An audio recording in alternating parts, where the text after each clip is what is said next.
वसुदेवसुतं देवं कंसचाणूरमर्दनं देवकी परमानंदम कृष्णं वंदे जगद्गुरुं। गुरु कृपा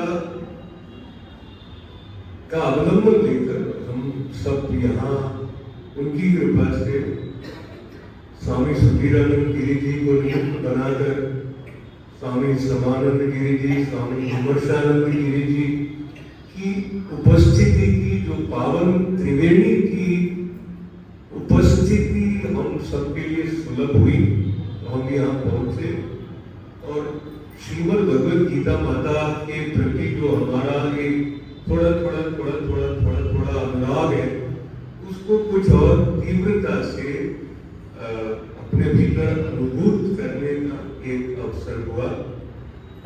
और ये स्थान जो है, इसके साथ जहाँ भगवान दक्षिणामूर्ति की सन्निधि है और त्रिवेणी का जो संगम है, वो हमारी परंपरा में विशेष महत्व रखता ही है। स्वामी जी ने पुनः अलग अलग श्लोकों के माध्यम से भी ज्ञान शक्ति, इच्छा शक्ति, क्रिया शक्ति की त्रिवेणी की ओर भी संकेत किया। और स्वामी सुधीरानंद गिरी जी महाराज की उपस्थिति में मुझे ऐसे लगा, जो स्वामी जी, यानी जब मैं स्वामी जी का संबोधन करता रहा हूँ तो मेरे जीवन में हमेशा उसका मतलब पूज्य श्री स्वामी ईश्वरानंद गिरी जी महाराज रहे।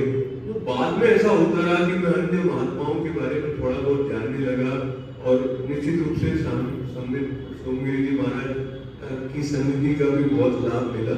पर मैं अभी ये निवेदन कर रहा था कि स्वामी सुधीरानंद गिरी जी महाराज की के व्यक्तित्व में, उनके स्वभाव में जैसे एक आदर्श तरु का स्वरूप स्वामी जी बताते थे, मुझे लगता है उसके दर्शन करने का भी हमें विशेष अवसर मिल गया। हम सब सौभाग्यशाली हैं। और ये हमारी परंपरा में किसी व्यक्ति विशेष के प्रति बहुत अधिक सिर्फ उनकी प्रशंसा कर रहे हैं, ऐसी बात नहीं। इसलिए मैं अपनी बात को थोड़ा और स्पष्ट करना चाहूंगा कि मैं ऐसा क्यों कह रहा हूँ। तो जो एक आकाशवत होने वाला भाव होता है, जिसमें रसमयता से सबको स्वीकार करने, सबको प्रोत्साहित करने और अलग अलग रसों का समायोजन करके एक संतुलित अवस्था को बनाए रखने वाला जो एक कुशलता होती है, वो स्वामी सुधीरानंद जी के भीतर है। और मेरा व्यक्तिगत रूप से विधिवत थोड़ा ठीक ठाक रूप से मिलना पहली बार हुआ, ऐसा मुझे लग नहीं रहा है। मुझे ऐसा लग रहा है कि मैं कई जन्मों से मैं आपको जानता रहा हूँ।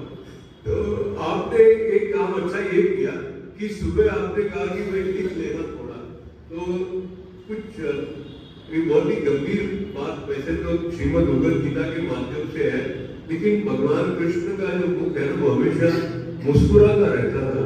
तो वो प्रसन्नता का जो भाव हमारे भीतर हिलोरे देता है, तो वो कहीं कहीं गीता की मर्यादा के साथ जुड़े हुए तटों के आसपास भी थोड़ी किलोल करने के लिए निकल पड़ता है।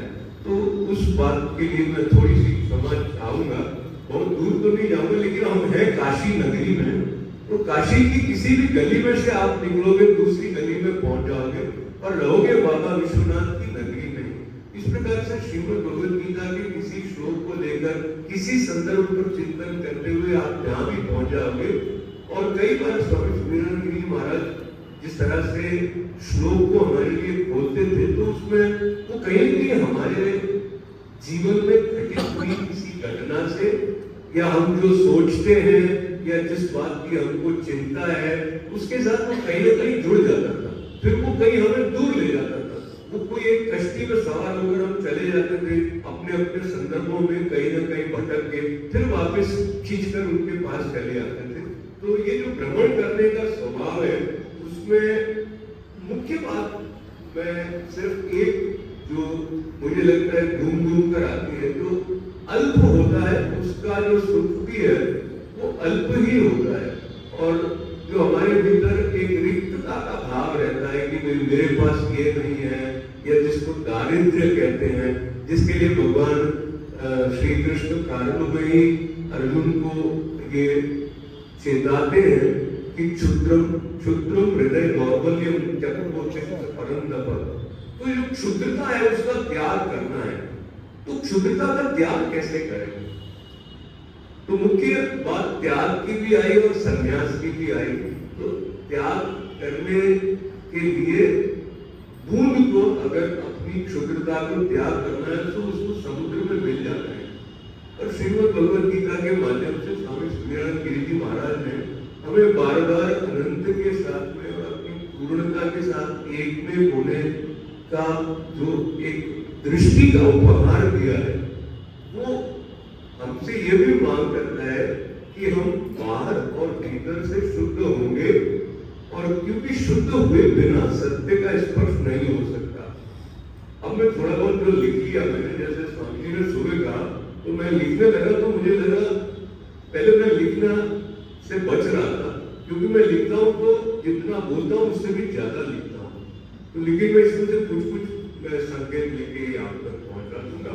तो देखिए स्पर्श जो है ना, वो भी तो शब्द है, लेकिन हम बात तो शब्दातीत की कर रहे हैं, और वो है भी स्पर्शातीत।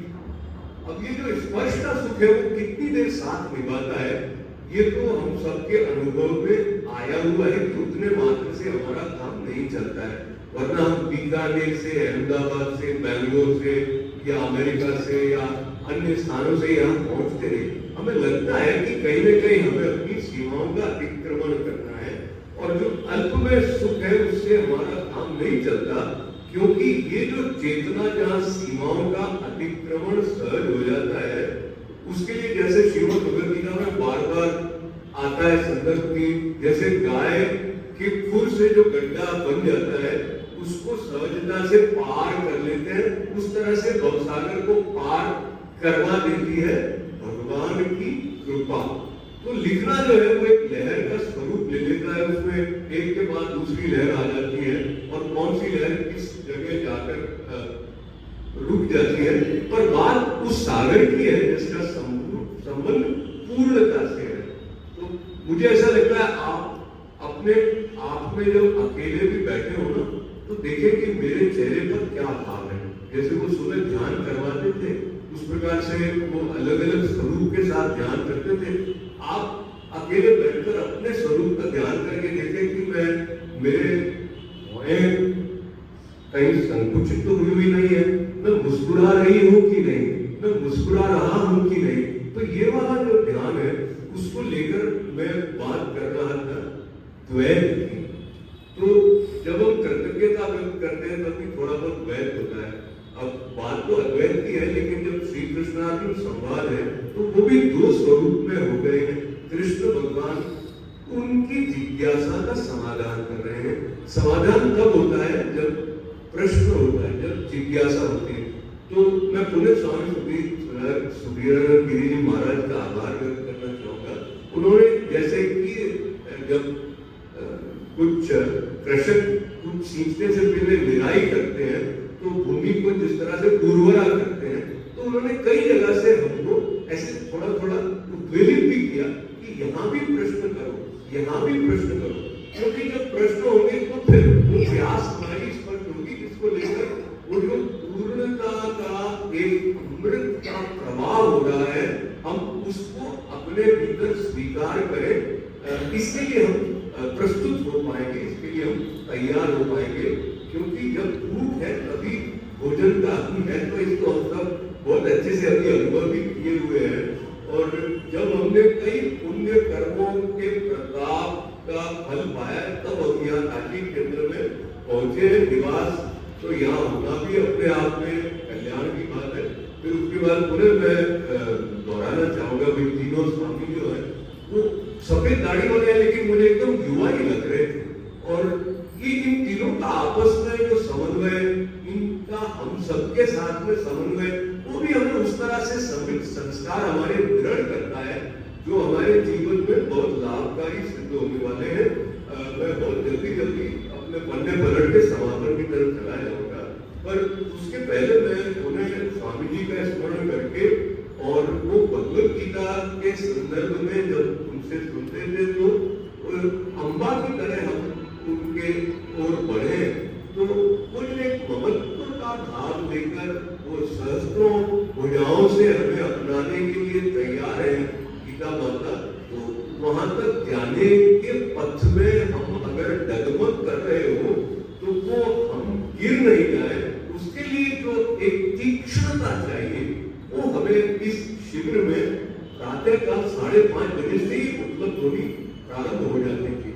और जिस कुशलता से स्वामी समानंद जी महाराज ने और गिरिधर गोपालन जी ने, मैं भी उन लोगों में से हूँ जो अपनी देह को समझते हैं कि फिरती है वो, फिर पता चलता है कि नहीं वो तो एड़ियाँ उठाने में ही अब तो मुश्किल आ रही, लेकिन 4-5 दिन उठाई तो भी उछल सकते हैं, फिर उछल सकते हैं तो फिर उछल भी सकेंगे, तो उछल सकेंगे तो आकाश को भी छू सकेंगे। और आकाश को कैसे छूना है वो ध्यान की अवस्था में कैसे जाए, वो स्वामी जी वीरानंद गिरी जी महाराज की संधि में प्रतिदिन सुनते रहे। और पूजन का क्रम जो नियम से होता रहा उससे हमारे भीतर की जो भाव शुद्धि है उसमें भी, और जिनको जैसे जैसे रस आता है उनको बहुत उसमें रस आया ही आया।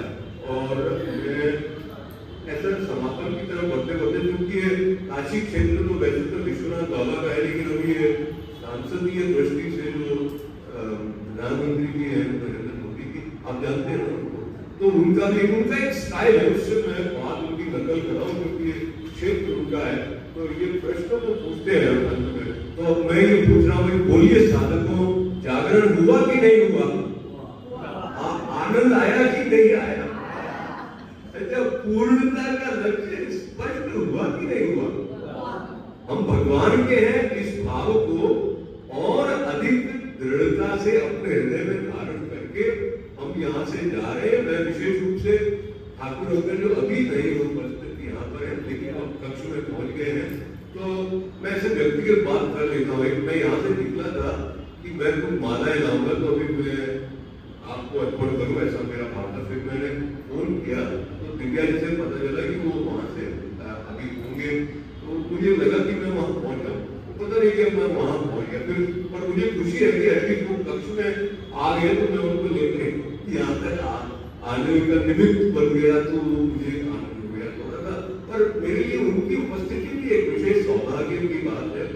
और मैं सब साधकों के साथ जितना जितना थोड़ा थोड़ा संपर्क यहाँ पर हुआ, और मुझे लगता है हम सबके लिए ऐसा है कि स्वामी श्री ईश्वरानंद गिरी जी महाराज का जो सन्निधि है वो बिल्कुल एकदम ऐसी है कि जैसे हम उसको छू सकते हो।